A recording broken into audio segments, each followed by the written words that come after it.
If you could only recommend one book, which would you choose? I hate this question. This is such... I know everyone does. That's why I ask.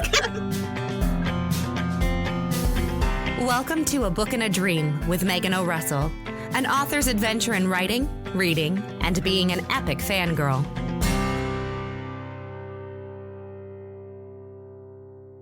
Hello and welcome to A Book and a Dream. I am thrilled to have a special guest with us today. We have Lydia Srofe, who is the book witch, here to chat with us about her love of audio, her process from working on Wattpad to going to be a published author, and her podcast, which she, interviews the author about their own work and dives into the details of everything with them, which is super cool. So thank you so much for coming to chat with me, Lydia. Oh, thank you for having me. Of course. Now, I love connecting with people who have taken different paths to publishing, because I feel like there is this very set mindset that some people have about you're going to write a book and then you're going to send it to an agent and then you'll be on the table at Barnes and Noble. So would you mind telling me more about your path of how you chose to start your publishing journey and where you are in it now?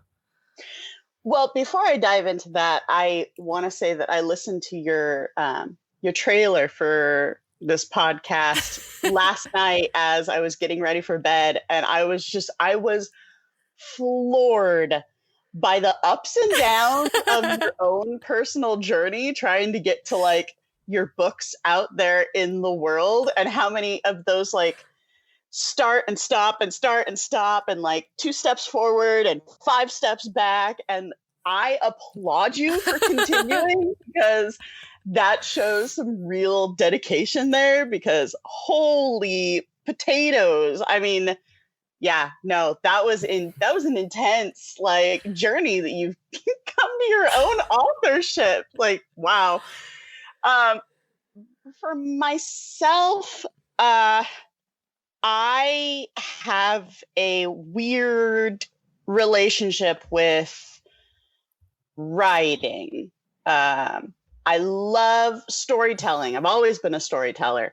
But in 2nd grade, I was diagnosed with dyslexia, and they focused really, really heavily on reading. And my problem is more of the processing of phonics. If I see a word, I can't break it down into its components. So all of the words that I have in my head are at this point just 35 years of root memorization. Wow. And so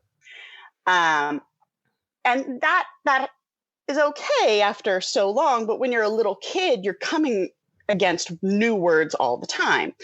And so it was very, very frustrating. Spelling in school was terrible. And so I just had this sense of I'm not good at writing and I'm not really good at reading. And so I loved creating worlds and I loved storytelling, but I never thought much on the side of actually writing a book or anything like that. Sure.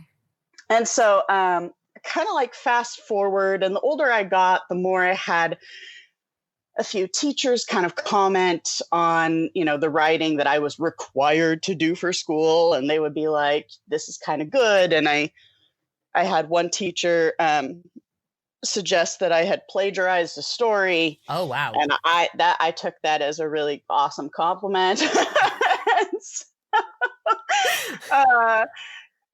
But I never thought that I would try and make a book.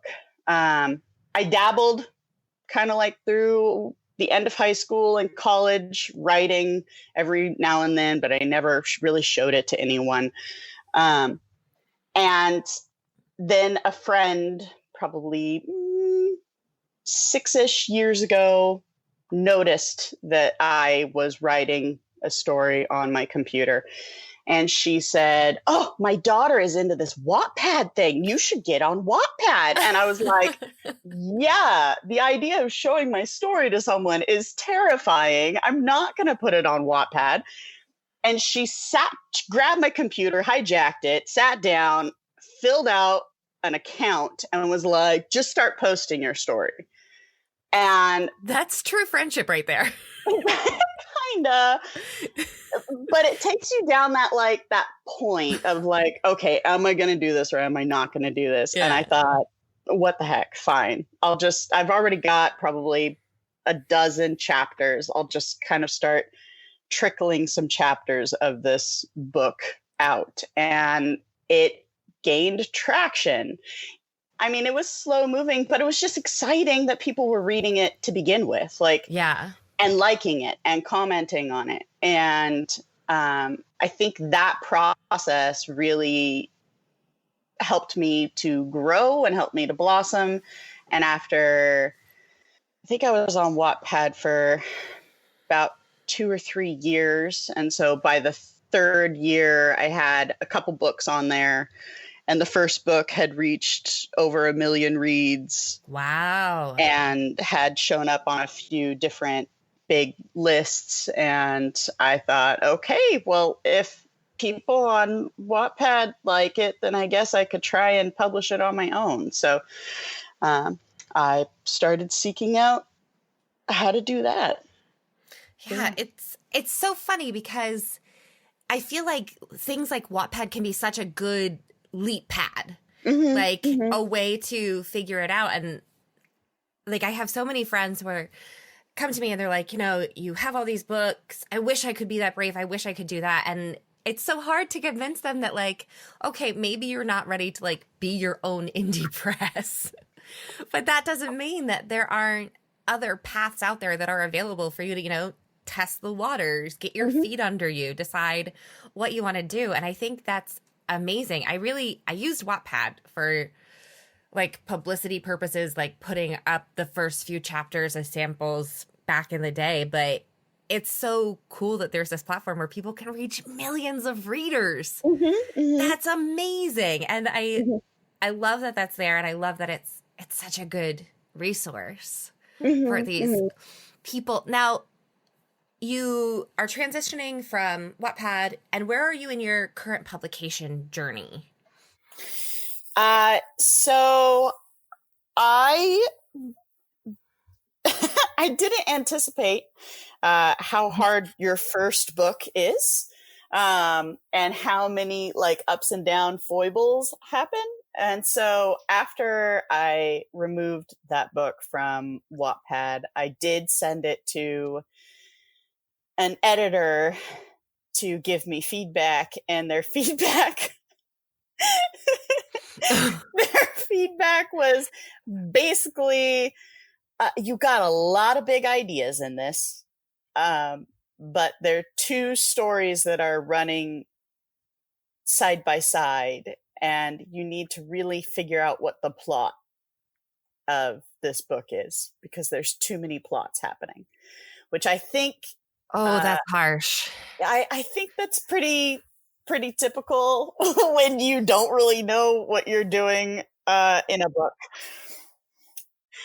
Yeah, I had a couple plots. I think the editor was like, "You got 5 things happening," which is fine. You can have little plots and then a big plot, but there are 2 giant plots, and you need to figure out what your story is about.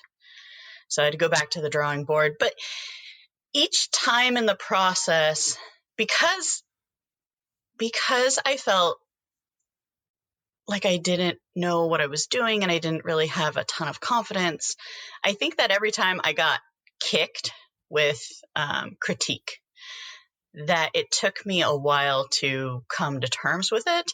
That length of time is really shortened as I've gone through this process for multiple rounds now. But it seems that I would get kicked. I would be like, and then I'd run off and write a different book. and then I'd be like, okay, I'm feeling more confident. I'm going to come back to book 1. And then I'd get kicked and I'd run off and write another book. So at current, I'm sitting on 2 first drafts for book 2 and book 3. I have 2 additional books that have nothing to do with this story that are just sitting in the drawer.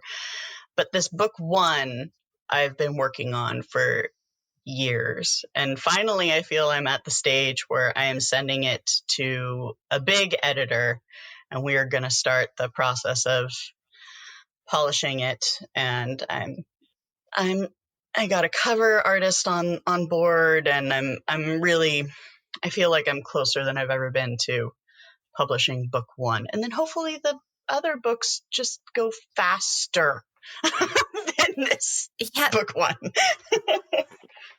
Book 1 is so hard. And I have like a super thick skin just from being in theater, where being criticized is, what you do all day, every day.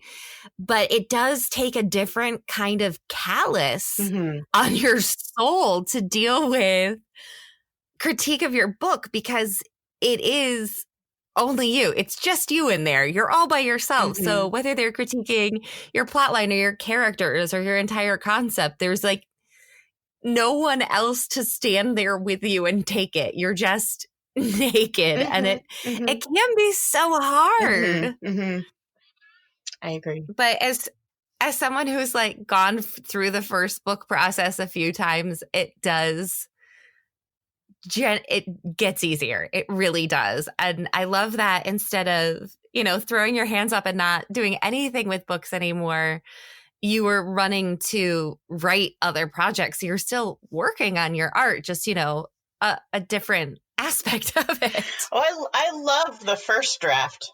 I love writing first draft. It's when you kind of sit there and you're like, okay, I want to make this nice enough that I actually can put it out there into the world. Oh man, that means draft after draft after draft after draft after draft. I think I'm sitting on draft 9 is finally being sent to an editor that I'm forking over lots of money to have them do stuff. And that's also a hard pill to swallow. It's the downside of indie. We like to talk about having control, and we like to talk about being able to have the lion's share of the profit, but it is also a luxury. In order to do that, you have to fork over a couple $1,000 minimum to have a product that you can set on the shelf next to a book that has gone through the publishing industry already. And that requires having that money.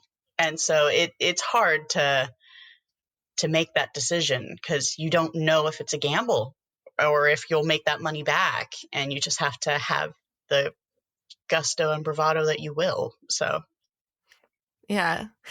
So we were talking a little bit before the interview about audiobooks, and you have a very cool relationship with audio because you are a podcaster, which I resisted podcasting for so long because I was like, that's not my medium. I'm a writer. I'm going to blog. But blogs are like dying. But it seems like you took to podcasting really quickly. And I listened to some of the episodes of your podcast, which is The Book Witch. And it seems like it was such a natural thing for you to jump into. How did you decide that you wanted to podcast? I love talking. That's a good start. It's a really good start. I love one-on-one conversations. I wouldn't go so far as to say I'm a strong extroverted person, but I really enjoy having a one-on-one or even a one-on-two, like deep conversation. I like to skip past all of that small talk and just kind of start picking people apart and asking how they're doing on the inside. And so the idea of recording myself for an hour talking to someone about a story that they wrote that I liked just sounds like fun. I mean, the hard part is the editing afterwards, but the talking, I mean, I record for an hour, but we typically go for 2 hours of recording with the authors that I've talked to, like an hour off of the recording, just because it's fun. It's fun to talk to people. And so I really kind of liked the concept of doing a podcast. I hate the concept of blogging. I do throw up every time I put up a podcast episode, I kind of do a little bit of a transcript and I put that on my website. And so it's a quote unquote blog, I guess, in a sense, but that it feels like so much extra tedious work versus just talking to people and then putting it on a podcast. Honestly, my poor dear sweet husband, I'm like, anyone who's listened to this podcast will know that I am not technologically sophisticated. Like, I do my best, but really it's like me pressing buttons and ruining things, and then my husband like coming in to try and fix it. And so I wanted to put the transcripts for the podcast on my website because the podcast is available everywhere. You can listen to the podcast through my website, but I was like, well, SEO is kind of a big deal. Mm-hmm. So I should have like the SEO for the podcast on my website. My poor dear sweet husband was on the phone with Wix like 4 different times trying to figure out how to make it look right so that it's not just like pages of text. And I'm like, I really love you. You're the best. And he's typing in like code. And I'm like, I don't even know how you got that box to appear, let alone what you're doing with it. Yeah. And I think that's why I was like, I just want to like, can I just blog? Just type it, click the picture, put it up. It's just, I mean, technically you can. Lots and lots of people do.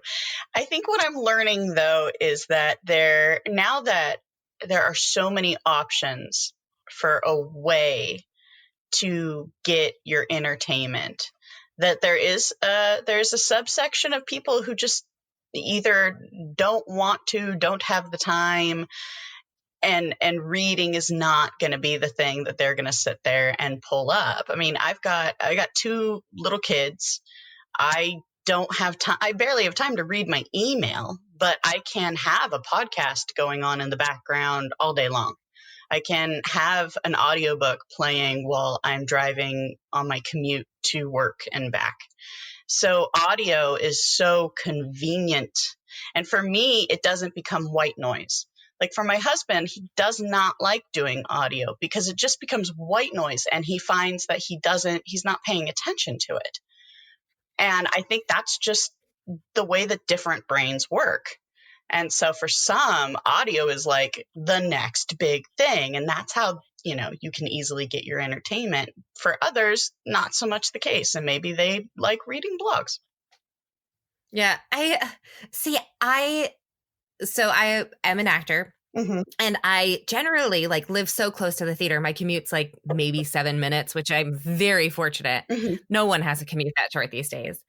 But to get to other theaters, I end up doing these epic road trips. So like 3 to 5 times a year, I'll end up binging a whole audiobook. But in my daily life, there's not really any time when my ears aren't necessary. Mm-hmm. So I have like a couple podcasts that I listen to religiously. And then a few times a year, I binge audiobooks. But it is so true that like my sister commutes to work. And so she's always like, you have too many books. You write faster than I can read. Like I'm trying, but I'm never going to catch up. And so for her, having my books available in audio is going to be so much easier because she has that half hour each way to work when she can actually consume stories. And I love that because it's not how I enjoy reading, but I know so many people who are like, I want to read it. I want to do it on my commute. Or one of my friends, his brain gets overwhelmed by trying to read too many pages at once. So he's been waiting for audio for forever. And I love that audio opens the world of books up to so many new people. it's just fantastic and so easy to do now. Well, not for the narrator, but for the consumer. Totally. Now, before the interview started, you said that you were hoping to record the audio for your own books. And how did you decide that that's the way you wanted to go with it, that you wanted to narrate yourself?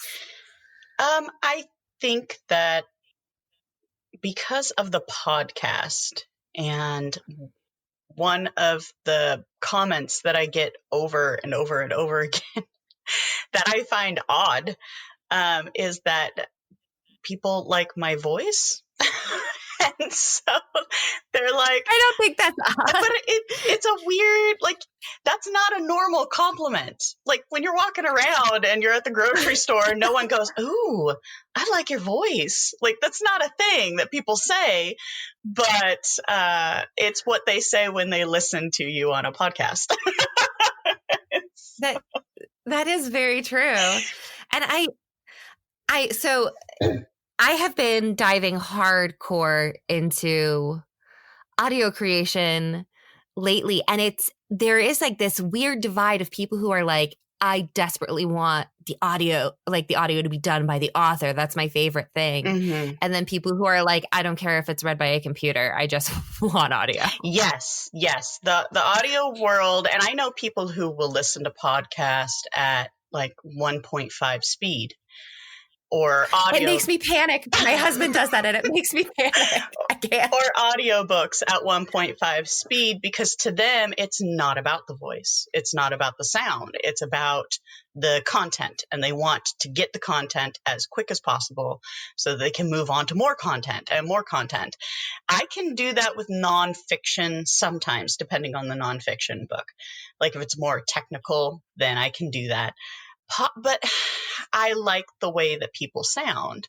And so I'm rare to speed up the sound of my audio. I will say, though, that audiobooks, like good audiobooks, there is a finesse to it. And I've not done any sort of drama since high school, but I love drama and I love theater. And so when I'm reading to my kids at night, I find that I do slip into changing my voices for each of the characters. And I do try and, animate the narration. And those things can be really hard. And they're also individual preferences, because you may really love a book and then you listen to the audio and the person who narrates it does a different take on it, and it can turn you off. I think that when the author chooses to do their own book, you kind of already have a sense of what your story should be like, where the highs, where the lows, where the emotions should be put. You don't have total control over that when you hand it over to a separate narrator. So I do really like that aspect of taking it on myself. It is going to be hours and hours and hours and hours and hours of work. I mean, I know that even though when you break down, they say 1,000 words equals an hour narration. Well, most books are going to be 8 hours, 9 hours, 10 hours. And then you have all the editing on top of that. So I'm looking at a very big task, but I feel that, I want to give it a shot. Yeah. I have, 17, 18 published books right now. I should probably know that off the top of my head. I don't know. I lost count. It's better just to not anymore. So I'm a huge Joanna Penn of the Creative Penn podcast fan. She's one of the ones that I'm like super dedicated to. It's one of the reasons that I miss serving tables, because I used to get to listen to her podcast while I would like set everything up. And now I don't have that time. But after listening to her and, with quarantine and isolation and all those things, I had been meaning to do more audiobooks for a long time. I have one that I put out as sort of a tester in 2019. I recorded it myself, I got it edited, I did all those things, and I put it out, and I was like, okay, that wasn't the most painful thing in the world. Like, okay, that's not so bad. And there were some more false starts with it, but it really got down to time with creating new works. That's the one thing I can do that no one else can do for me. I can't outsource that. Yeah. So it became a balance. And so I've gotten to the point now where I have my Anna Vilbrea series, and that's the one that I'm going to narrate myself because her voice is in my head and I'm never going to be happy with the way anybody else does it. I know that. I'm an actor. If someone came at me with that expectation, I'd be like, screw you. I don't want to work for you anymore. So I found a lovely gentleman to edit all the audio for me, which is great. That is fantastic to just send the files and they come back great. But I've been auditioning narrators lately for 2 of my other series. And it's so weird. It's such a weird thing as an actor, first of all, to have like 50 people send you 5-minute samples of your work. And also to see like what all is out there, especially right now. And I mention this because if any listeners are authors and are currently considering hiring out their audiobooks, this is the time to do it. Yeah.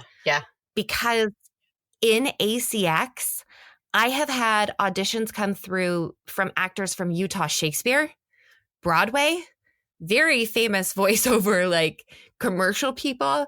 It's amazing. Everyone is trying to find a way to work right now. So if any listeners are, currently seeking narrators, hop on that bandwagon because there are some people available that you will not find once theaters start opening back up.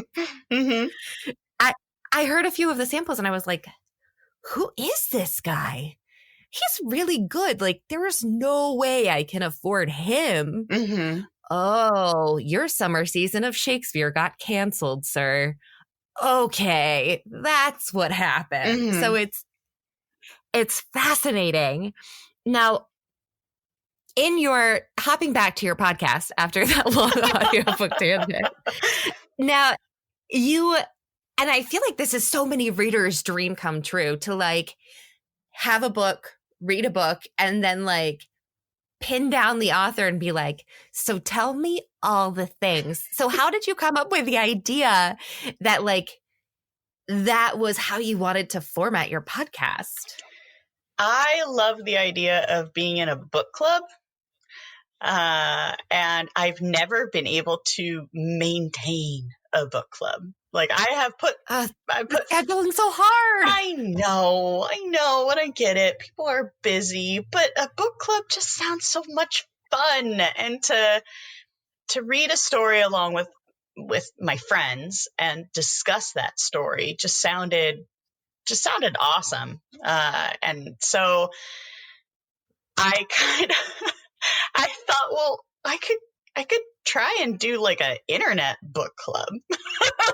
Like, if I get people, who want to read the story for a month, and then like the highlight would be to bring on the author and ask them the questions or discuss with them what I would want to discuss in a book club. My only hurdle the biggest hurdle that I thought I was going to have to try and dive over was spoiling the story. and I thought in marketing, we never, like we want to tease, but we never want to talk about the big events that happen in a story because we want the people to run off and buy the book. And so I wasn't sure if authors would be down for talking about all of the nitty gritty of their story. And it turns out that a lot of them were okay with it. So, it ends up being a lot of fun. That's amazing. And I got to catch some of your episodes, and it sounded from the authors I was listening to that they were really enjoying like finally getting to share like this is coming from this and my plan for this is, and that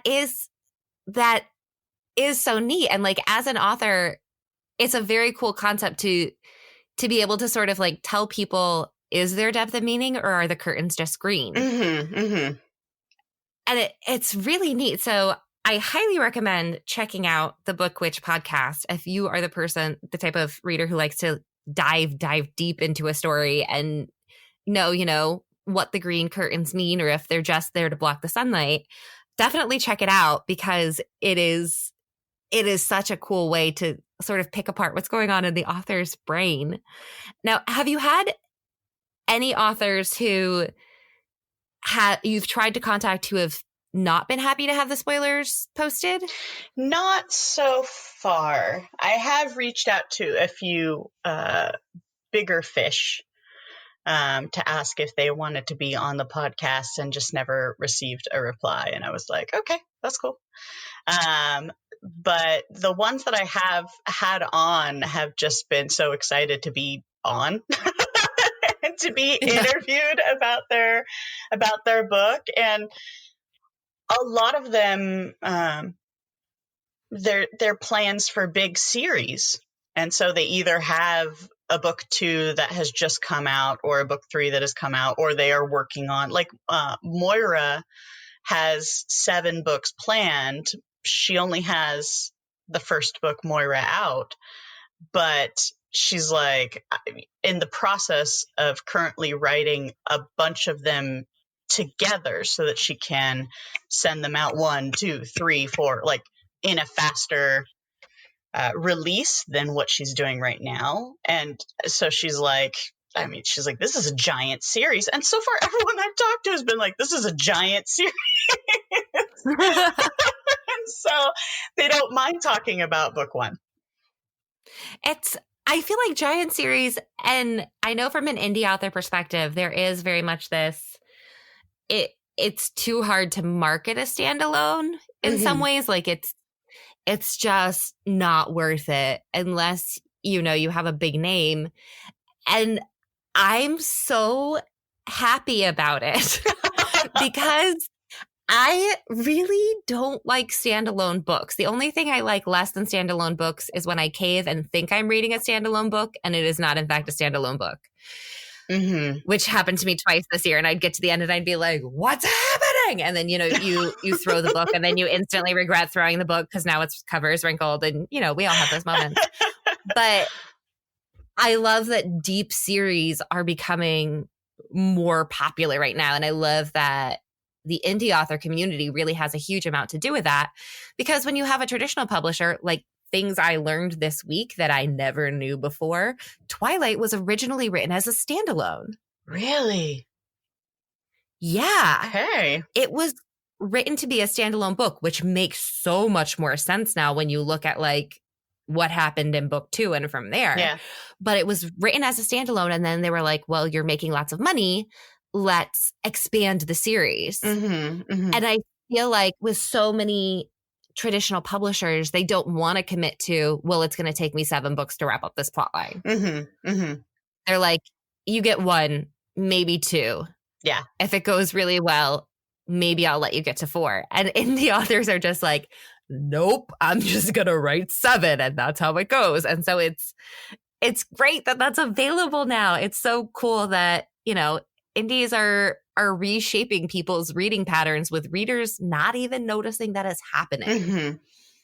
Well, and I find that to be the case when I hear stories of like, all right, so my first book got picked up, but I wasn't sure if anything more was going to happen from that. So I just wrote a quote unquote standalone with wiggle room in case a book 2 got picked up.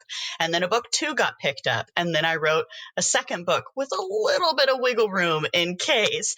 And then 3, 4, and 5 got picked up. And then I had to, figure out the rest of my story. Whereas a lot of the indie books can have just like an ending with so many loose ties that you're just like, wait a minute, when is book 2 coming? I need to have this book 2 now. Yeah, I love that another perk of being indie is that you don't have to wait for the 2-year publishing process. You can rapidly release your books. Oh yeah. It's the Netflix generation of reading. We want to binge it. We want to go through the whole thing. I've even had some people like email me and they're like, can you tell me when the release date for the final book in the series is? Because I'm not starting until then. I'm like, okay, sorry. Sorry, I didn't. I'll let you know. It's not even set up yet. Or when people are like, when is the 4th book in the series coming? Well, when I write it, I'll let you know.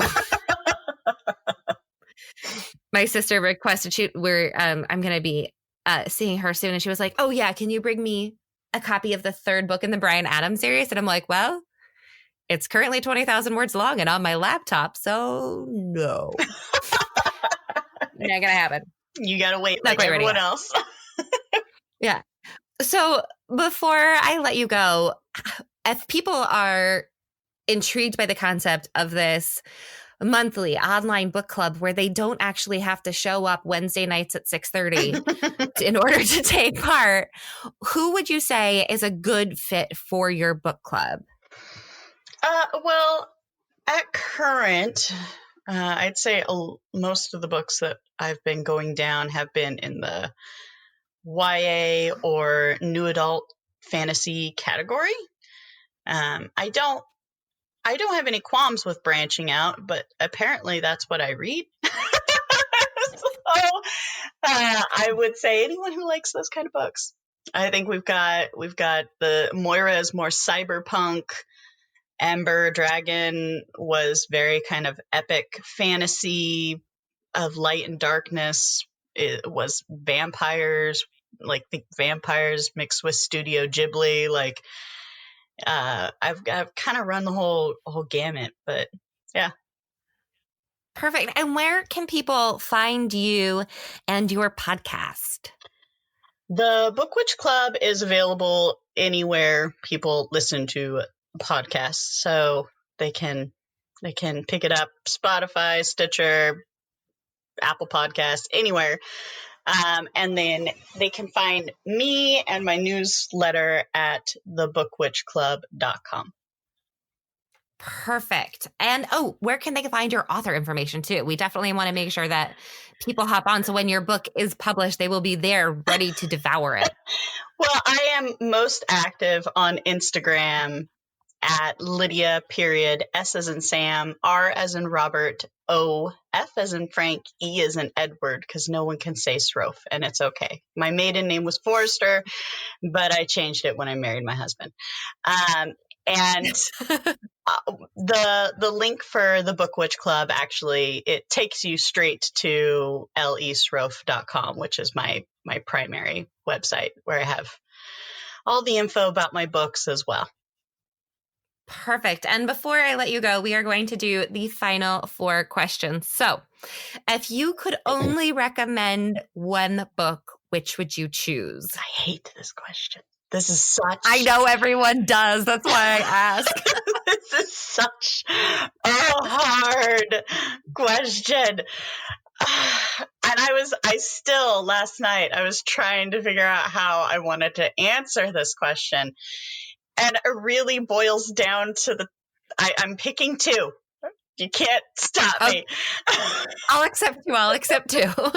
So nonfiction, I would recommend hands down Big Magic. It is a beautiful book on creativity and not taking yourself so serious while also recognizing that you can take yourself serious. And it's on my 6-month rotation. I think I listen to that book so often because it fills my soul. So Big Magic, 5-star. And then on the fiction side of things, I'm going to pick Moira from my Book Witch Club podcast because it was such a surprise and a breath of fresh air. It's, like I said, a cyberpunk Peter Pan retelling. And nice. The author's prose are so unique. When we talk about individual voice. It's a hard concept to really like understand for yourself, but it's easy to pick out when you start reading a unique book. And this is a unique voice and unique writing, and it pulls you through the story so quickly, and I desperately want the rest of them. I am going to have to check Moira out. Okay, so question 2. What song can you count on to pump you up and lift your spirits? High Hopes by Panic at the Disco. I love that song. I love it. That's a great choice. Now, what would you want the tagline of your life to be? I'd rather have a conversation. Taglines are so small. They're so micro. I know, they make you work hard. They really do. Or people can just talk to me a lot.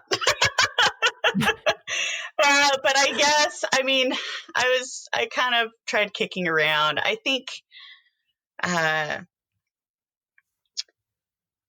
find empathy to be a incredibly valuable thing to hold close to your heart. So I would say search for the empathy in writing and in life.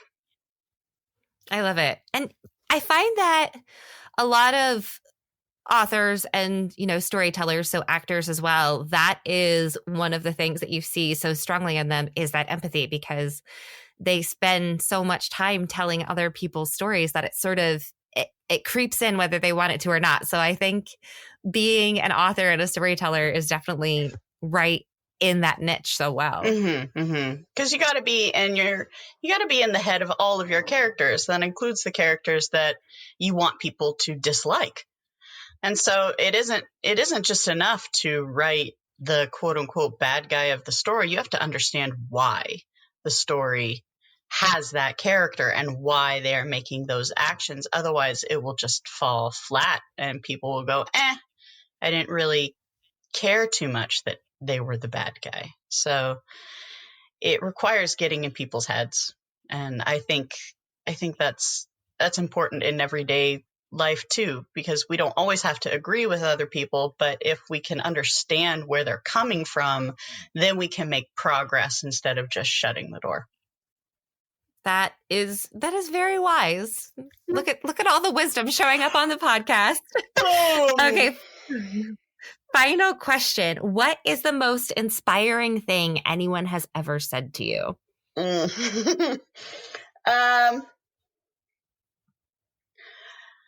going to take a page from inspiring to keep me going. And that was someone had said that they had stayed up until dawn reading my book. And so they were exhausted. And I was like, wow, you forgoed sleep to read my story. Thank you so much.